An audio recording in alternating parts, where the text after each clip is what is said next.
अच्छा अंकिता, हम्म। आज तुम मार्केट जाने वाली थी ना? हाँ जाना तो था पर मन नहीं है। अरे बाहर इतनी अच्छी धूप खिली हुई है, चले जाओ, अच्छा दिन है। अरे तुम मुझे इतना क्यों फोर्स कर रहे हो? मैं वेब सीरीज देख रही हूँ, मन नहीं है आज। अच्छा, मन नहीं है। अरे यार, बैटरी डाउन हो गई मेरे लैपटॉप की, चार्जर लेके आ रहा हूँ। अरे रुकिए ना, मैं लेके आती हूँ। अरे तुम अपनी वेब सीरीज देखो, मुझे पता है तुम्हें बहुत पसंद है, तुम देखो, मैं ले आता हूँ।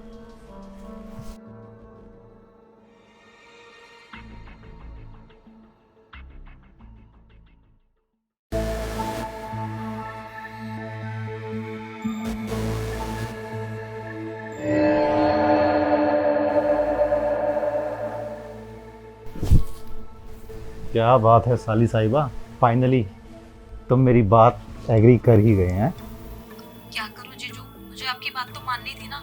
आपने बोला था कि अगर मैं आपकी बात नहीं मानूंगी तो आप मुझे गांव वापस भेज दोगे और इस घर से भी निकाल दोगे। ये तो तुमने सही कहा बेगम, अगर तुम मेरी बात नहीं मानते ना तो मैं तुम्हें सच में गांव भेज देता, क्योंकि मुझे जो चीज़ चाहिए होती है ना, मैं उसको किसी भी कीमत पर हासिल करता हूँ, और मुझे तुम्हें हासिल करना था तो मुझे अपनी शर्त रखनी थी। खैर अब टेंशन मत लो, अब तुम मेरी बात जब मान ही गई तो अब मैं तुम्हें क्यों भेजूंगा। हाँ जीजू, वो सब तो ठीक है, लेकिन आप खुद सोचो ना कि दीदी बाहर ही है और उन्होंने सुन लिया या फिर किसी भी तरीके की उनको आहट हुई तो फिर बहुत बड़ी प्रॉब्लम क्रिएट हो जाएगी। वो आपको डिवोर्स तक दे सकती है।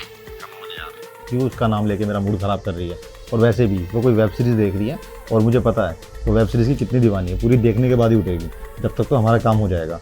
और बार बार अपनी बहन का नाम मत ले, मुझे बहुत गुस्सा उठता है तो उसका नाम लेती है ना। दिन भर साड़ी में लिपटी रहेगी, सूट पहनेगी, कहीं बाहर नहीं ले जा सकता उसे मैं। और तू खुद को देख, कितनी हॉट जवान। वो तो शादी के टाइम पे तू मुझे दिखी नहीं, वरना मैं तेरी बहन से नहीं तुझसे शादी करता, समझे? लेकिन जीजू ये सब करना गलत है ना, और दीदी कितना प्यार करती है आपसे। एक बार दीदी के बारे में तो सोचो। क्या दीदी दीदी की रट लगा रखी तूने यार? वो मुझसे प्यार करती है, मैं तो नहीं करता ना उसे। खत्म सीन है वो यार। मुझे तेरे साथ मजे लेने, बार बार अपनी बहन का नाम मत ले, देख मूड खराब हो जाएगा। अब इससे पहले कि मनहूस उठ के अंदर आ जाए, हम दोनों अपना प्रोग्राम करते हैं, ठीक है? ठीक है जीजू, जैसा आप बोलो। अब मूड खराब मत करना प्लीज, ठीक है? क्या चल रहा है ये सब? अच्छा वो दीदी आप आ गए। अंकिता, बहुत सही किया, तू सही टाइम पे आई है। तुम्हें पता है मैं लैपटॉप का चार्जर लेने आया था तो तेरी बहन मुझे बोलती है कि जीजू देखो मैं कितनी हॉट हूँ, मैंने आपके लिए स्कूल की छुट्टी की है और आप मुझे खुश कर दो, मैं दीदी से ज़्यादा प्यार करती हूँ आपको। ये इतनी गंदी गंदी बात कर रही हो, मैं इसको पढ़ने के लिए बुलाया था मैंने यहाँ। बकवास बंद करिए आप। आपको क्या लगता है कि आप मुझे ऐसे पागल बनाते रहेंगे और मैं बनती रहूंगी? मेरी बहन ने ना तुम्हारी ये सारी काली करतूतों के बारे में मुझे तो पहले ही बता दिया था। दीदी मुझे ना आपसे कुछ इम्पोर्टेंट बात करनी थी। अरे इम्पोर्टेंट बात तो तू छोड़, पहले ये बता तू स्कूल क्यों नहीं गई आज? अब दीदी वही तो इम्पोर्टेंट बात है कि मैं स्कूल क्यों नहीं गई।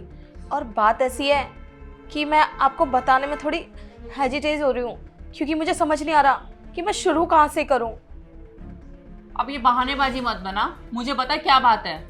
दीदी मुझे जीजू के बारे में बात करनी है। बोल क्या बात करनी है जीजू के बारे में? दीदी जब आप कोई भी काम कर रहे होते हो ना और मैं घर के अंदर अकेली रहती हूँ या फिर अपने रूम के अंदर पढ़ाई कर रही होती हूँ, तो जीजू ना मुझे बहुत अजीब नज़र से देखते हैं और उल्टी सीधी हरकतें भी करते हैं। और आपको पता है आज सुबह ना स्कूल जाते टाइम उन्होंने मेरी छुट्टी करवाई है। उन्होंने मुझे बोला था कि आज तो छुट्टी कर ले। मेघा तू होश में तो है? तू अपने जीजू के बारे में ऐसा सोच भी कैसे सकती है? मेरी बात ना कान खोलकर सुन ले, उनके समाज में इतनी इज्जत है और मुझे ना मेरे पति पे पूरा विश्वास है। तो ये जो तू कहानियां बना रही है ना, ये मेरे सामने नहीं चलने वाली तेरी। दीदी आप कैसी बातें कर रहे हो? आपको आपका पति नजर आ रहा है लेकिन आपको आपकी बहन नजर नहीं आ रही है, मतलब कि मैं झूठ बोल रही हूँ। अरे मुझे झूठ बोल के क्या मिलेगा? मेरे साथ सब कुछ हो रहा है तभी तो मैं आपको बता रही हूँ ना, वरना मैं क्यों भला आपके बीच में और जीजू के बीच में लड़ाई करवाऊंगी। मेघा मेरी बात ध्यान से सुनो, तुम्हारे जीजू होने से पहले वो मेरे हस्बैंड है और मैं उनके ऊपर ब्लाइंड ट्रस्ट करती हूँ। तुम्हारे पास कोई सबूत है? दीदी अगर मेरे पास सबूत होता तो मैं आपको ये सब क्यों बताती? मैं डायरेक्ट आके आपको सबूत नहीं दे देती कि मेरे साथ ये सब कुछ हुआ है। ठीक है दीदी, अगर आपको मेरे ऊपर विश्वास नहीं करना ना, कोई बात नहीं, मत करो। लेकिन देखो मैं अपने साथ ना गलत नहीं होने दे सकती। आपको प्रूफ चाहिए ना, तो देखना अभी थोड़ी देर बाद ना मैं जीजू को इशारा करके अपने रूम की तरफ बुलाऊंगी और मैं आपको वहां जाके फ़ोन भी करूंगी तो बस मेरी कॉल उठा लेना, और कॉल उठाने के बाद जो भी अंदर बातें होंगी ना सारी की सारी सुन लेना। और प्लीज़ दीदी, मैं आपसे रिक्वेस्ट करती हूँ टाइम पर आ जाना, वरना न जाने आपकी छोटी बहन के साथ क्या कुछ नहीं हो जाएगा। मेघा, तुम्हें अच्छे से पता है ना कि जीजू तुम्हें गांव से शहर इसलिए लाए हैं कि तुम पढ़ लिख के कुछ काबिल बन सको। कहो ना ये सब झूठ है। नहीं दीदी, मैं कैसे कह दूँ ये सब झूठ है। जब दीदी आप किचन के अंदर काम कर रही थी ना तो जीजू मुझे छेड़ रहे थे। बस कुछ ना कुछ उनको बहाना चाहिए होता है, कभी मेरे रूम में आ जाएंगे, कभी ये चाहिए कभी वो चाहिए। दीदी वो बस मुझे छेड़ने का बहाना ढूंढते रहते हैं। मैं परेशान हो चुकी हूँ, इसलिए तो मैं आपको ये सब बातें बता रही हूँ। देख मेघा, अगर ये सारी बातें तेरी झूठ निकली ना तो मैं आज ही तेरे जीजू को बोलकर तुझे वापस गांव भिजवा दूंगी।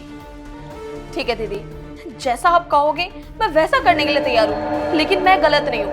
अगर मैं गलत हुई ना तो आप मेरे को अभी के अभी साथ में छोड़कर आना, आप भी चलना और जीजू को भी लेके चलना अगर मैं गलत हुई। और दीदी अगर मैं गलत नहीं हुई ना तो आपको इस बात के साथ साथ मेरा पूरा साथ देना पड़ेगा कि मैं गलत नहीं हूँ। ठीक है, तू चिंता मत कर। ठीक है दीदी, मैं अपने रूम में जा रही हूँ और फिर जीजू को इशारा करके बुलाऊंगी, लेकिन आप याद रखना कि आपको सही समय पे मेरे रूम में आना है। ठीक है दीदी। देखो अंकिता, कुछ गलतफहमी हुई है। मैं उससे बस एक नॉर्मल हंसी मजाक कर रहा था। वो मेरी साली है और साली आधी घरवाली होती है, तो उसका मजाक भी नहीं कर सकता क्या मैं? घर वाली? अरे इतना नीच ख्याल तुम्हारे दिमाग में आया भी कैसे? तुम्हारी छोटी बहन जैसी है ये। और तुमने मुझे क्या कहा था कि गांव से इसको हम शहर इसलिए ला रहे हैं कि इसको पढ़ा लिखा कर कामयाब बनाएंगे। पर मुझे ये नहीं पता था कि तुम इतने नीच और गिरे हुए इंसान निकलोगे। देखो सुनो मेरी बात, तुम्हारी बहन ने तुम्हें कुछ भी किया और तुम मान रही हो, ऐसा कुछ भी नहीं है। और क्या प्रूफ है तुम्हारे पास कि मैंने ऐसा किया, इसके साथ कोई हरकत की है? ये तो कुछ भी बोलेगी। अरे बस कीजिए आप प्रूफ की बात कर रहे हैं। अभी भी कॉल चल ही रही है, वो देखिए फोन। देखो अंकिता, मानता हूँ मुझसे गलती हो गई, पर ठीक है इसको लेट इट गो करो यार। थोड़ा बहुत हंसी मजाक चलता है जीजा साली में, तुम इतना सीरियस मत हो इस बात को लेकर। अरे गलती? पराग तुम कैसी बातें कर रहे हो? ये गलती नहीं है, तुमने पाप किया है और तुम्हें इसकी सजा मिलेगी। मैं आज क्या तुम्हें डिवोर्स देती हूँ। देखो अंकिता, जल्दबाजी में कोई डिसीजन मत लो। मैं अपनी की गई गलती के लिए शर्मिंदा हूँ। मैं मतलब कि आज के बाद ये कभी करूंगा ही नहीं। बस तुम मुझे डिवोर्स की बात मत करो यार। मैं समाज में क्या मुंह दिखाऊंगा यार, क्या जवाब दूंगा रिश्तेदारों को मैं? समाज? अरे वाह, तुम जैसे लोग भी समाज की परवाह करने लग गए। अगर समाज की इतनी परवाह होती ना तुम्हें तो मेरी बहन पे गंदी निगाहें डालने से पहले 10 बार सोचते। अब तो तुम्हें मैं जेल के सलाखों के पीछे ही छोड़ूंगी। चिंता मत कर, इस आदमी को सबक अब मैं सिखाऊंगी। चल मेरे साथ। अरे अंकिता मेरी बात तो सुनो। अरे यार ये मुझसे क्या हो गया? थोड़े बहुत मजे के चक्कर में मैंने अपनी साली पर हाथ डाल दिया और वो इतनी तेज निकली कि उसने सारी बातें मेरी पत्नी को सुनवा दी। तब मैं किस मुंह से माफी मांगू उससे? और सच में उससे डाइवोर्स ले लिया तो मम्मी पापा समाज रिश्तेदारों क्या जवाब दूंगा मैं? नहीं यार, ये तो बहुत गलत हो जाएगा। चाहे मुझे हाथ पैर जोड़ने पड़े, नाक रगड़ना पड़े, मुझे अपनी पत्नी को रोकना होगा। कहीं मैं सच में डाइवोर्स ना ले ले। अंकिता मेरी बात सुन। अंकिता